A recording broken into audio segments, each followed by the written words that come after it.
Honoring his family name was never enough for Kazan Yamaoka. He wanted to surpass his father's reputation and end what he saw as the thinning of samurai culture, with farmers often posing as samurai. His father tried to turn Kazan's attention to more noble pursuits, but Kazan refused to heed his advice, and borrowing his father's katana, he embarked on a dark pilgrimage to prove his worth and rid Japan of impostors. Ignoring the code that had been taught to him, Kazan killed impostors in the hills and the valleys, on the beaches and in the woodland. The killings were brutal, cruel, and morbid. He humiliated farmers and warriors alike, yanking off their top knots and stripping them of their armor. His rage, bloodlust, and perverse sense of honor knew no bounds. Monks believed he was possessed by something dark and otherworldly, and cursed him while a noble lord began to call him Oni Yamaoka, the rageful samurai, an insult both to Kazan and his family. Determined to redeem his family's name, Kazan now butchered anyone who dared call him Oni Yamaoka. The insult confused him. He had defeated the best, and he had purified the samurai class by ridding the land of impostors. How could anyone refer to him as an ogre? Had it been because he had marched onto a battlefield to cut down the fiercest warriors? Had it been because he had taken a konobo and dashed hundreds of skulls with it? Or had it been because of his need to secure a trophy from his victims? It didn't matter.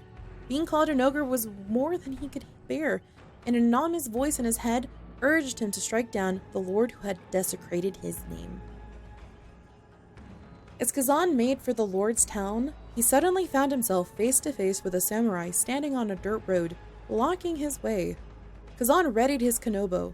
Without a word, the samurai attacked and quickly secured the upper hand. But he hesitated.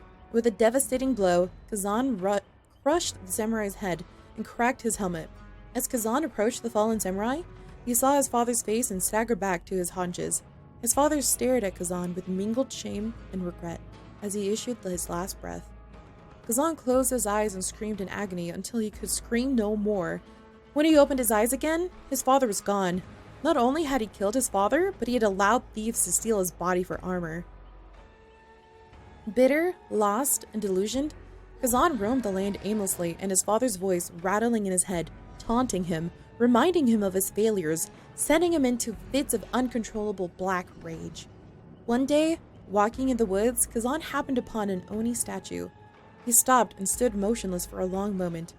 The weathered and overgrown statue seemed to be ridiculing him, accusing him of becoming the imposter samurai he had so desperately sought to destroy.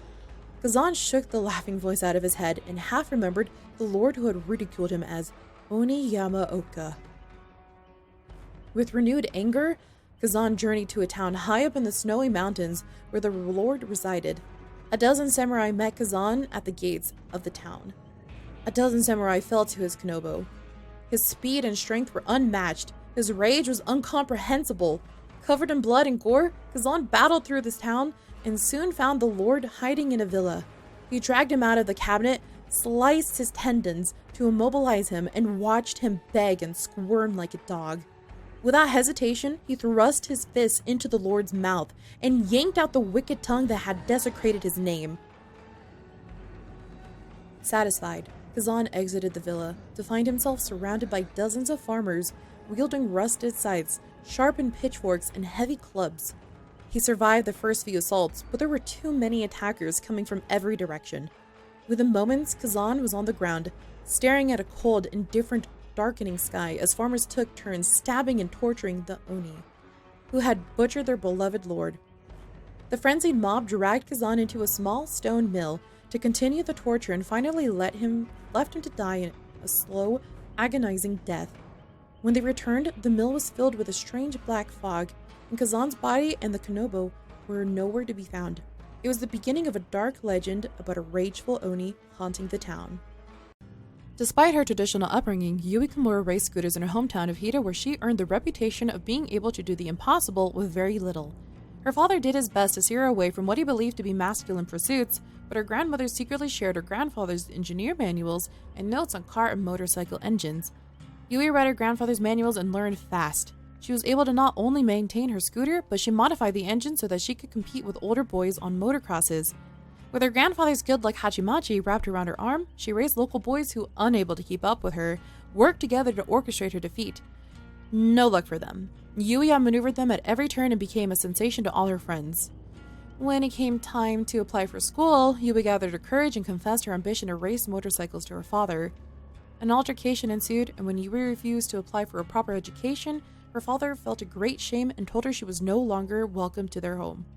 With a heavy heart, Yui left for Nagoya with the blessings and savings of her grandmother. Nagoya was not what Yui expected. She could only find low-grade clerical work or minor jobs as a hostess.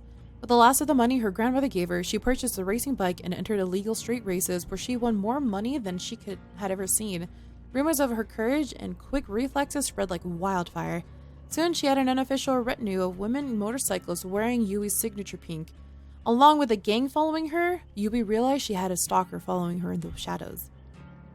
When Yui realized her lucky handkerchief had been stolen from her apartment, she took her concerns to the police, who had laughed and dismissed her, saying her stalker was probably a nice guy and that she would probably marry him in the near future. One evening, Yui returned home to find the stalker in her apartment going through her things. He hadn't seen her, and she wasn't sure what she should do, but the sight of him going through her clothes was too much to bear. She yelled for him to leave. The stalker turned to her with a knife. He lunged at her, she evaded his attack, and he hit the wall and dropped his knife. Without hesitation, Yui tackled him. They rolled over the ground and exchanging desperate blows. Yui took more blows than she had ever experienced racing scooters in Shirakawa. With a surge of adrenaline, she managed to overpower her stalker, snatching the knife from the floor and holding the razor-sharp blade to his neck. When the police reached her apartment, they took him away and rushed Yui to the hospital for trauma. X-rays revealed she had broken her arm and foot in several places. It wasn't long before her gang showed up one by one, and together they helped her pay her medical bills. Rehabilitation was difficult, but Yui never gave up, and with the support of her gang, she was ready for the races. Yui's first race after her attack, her gang presented her with a new pink hachimachi with their signatures and good luck messages written all over it. Yui vowed she would help other women with her winnings and influence. True to her word, her gang became known as the Sakura 7 gang, and they wore pink hachimachis as a symbol of unity and support for women needing help from stalkers and abusers. The Sakura 7 grew beyond the 7 members, and Yui's signature pink became synonymous with women's empowerment.